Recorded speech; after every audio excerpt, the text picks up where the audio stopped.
Live from SIUE, this is 204 News Break.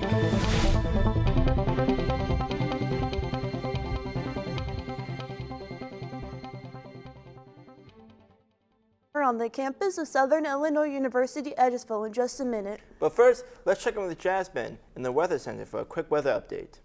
Low pressure is moving into the St. Louis area, and when this combines with moisture from the Gulf of Mexico, that can mean only one thing for us. Rain is on the way. More weather news coming up in a few minutes. Thanks. Our top warning tonight from the State Department for Americans around the world. Officials say U.S. citizens need to be careful as tensions surrounding the war in Iran continue to increase. Officials say Americans could be targeted as the conflict intensifies.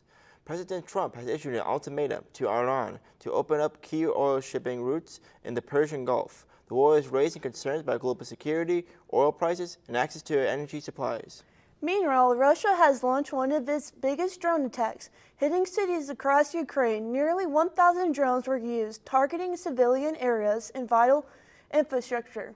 Ukrainian military officials reported damage to energy facilities and expressed concerns about power shortages. The war in Ukraine is now entering its 5th year with no end in sight. For news closer to home, let's get into the field now for a special 204 news report. Enjoy. The third global No Kings protest recently took place, and locals to the southern Illinois area rallied together to protest the current government administration. On March 28, 2026, residents gathered at the Lincoln Douglas statue in downtown Alton. Many different walks of life were present, all there for the same reason, to demand change.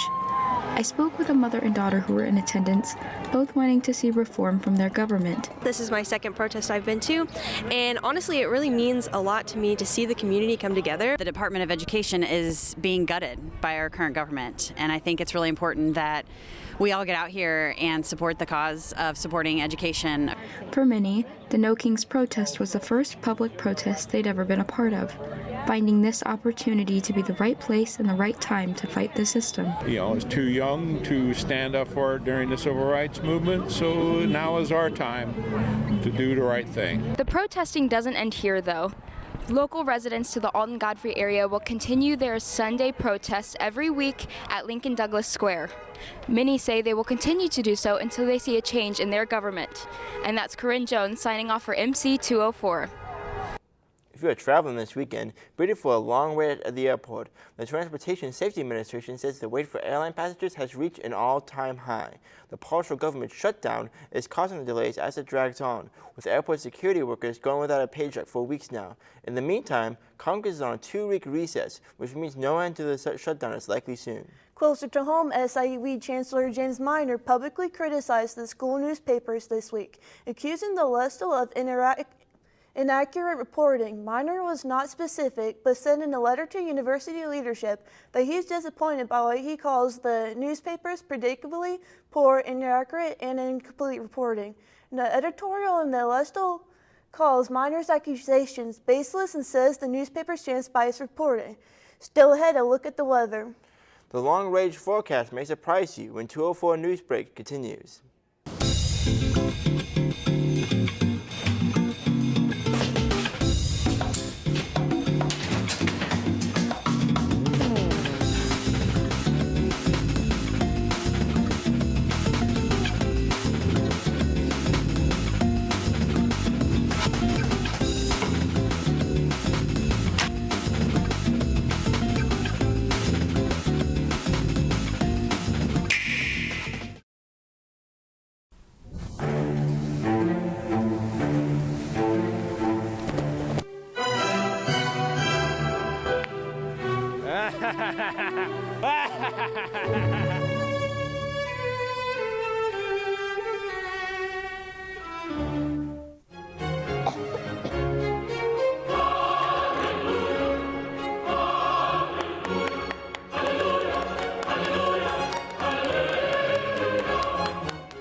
Welcome back. After a warm fall in the Midwest, weather forecasters say you might have more of the same in this winter. To find out, let's go back to the Weather Center where Jasmine has the details. Looks like we need to get ready for an unusual winter, and by that I mean unusually warm and rainy. Experts at the National Oceanic and Atmospheric Administration anticipate a less severe winter, this reduced snowfall and increased rainfall in most of the U.S. They say the impact of El Nino as well as the effects of climate change are contributing to this altered winter outlook. So warmer weather is on the horizon. Back to you. Thanks, Jasmine. The Illinois Attorney General has accused an Edwardford typhoon owner of tax evasion. 54-year-old Saram Parabit faces charges of filing false tax returns and avoid paying more than $100,000 in sales tax. Parabit, who owns the popular Sap Thai restaurant, was indicted on 2 counts of theft of government property, in addition to 35 counts of filing false tax returns. Cohort Tiger Woods is also facing charges this week after a rollover crash near his Florida home.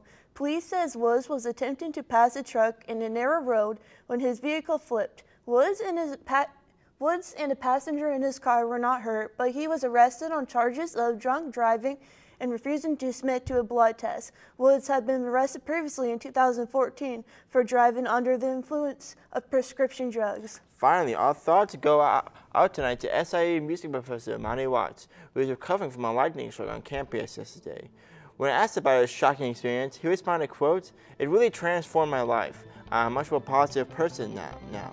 Manny told reporters he plans to take charge of his life and shed light on the dangers of playing the trombone in thunderstorms.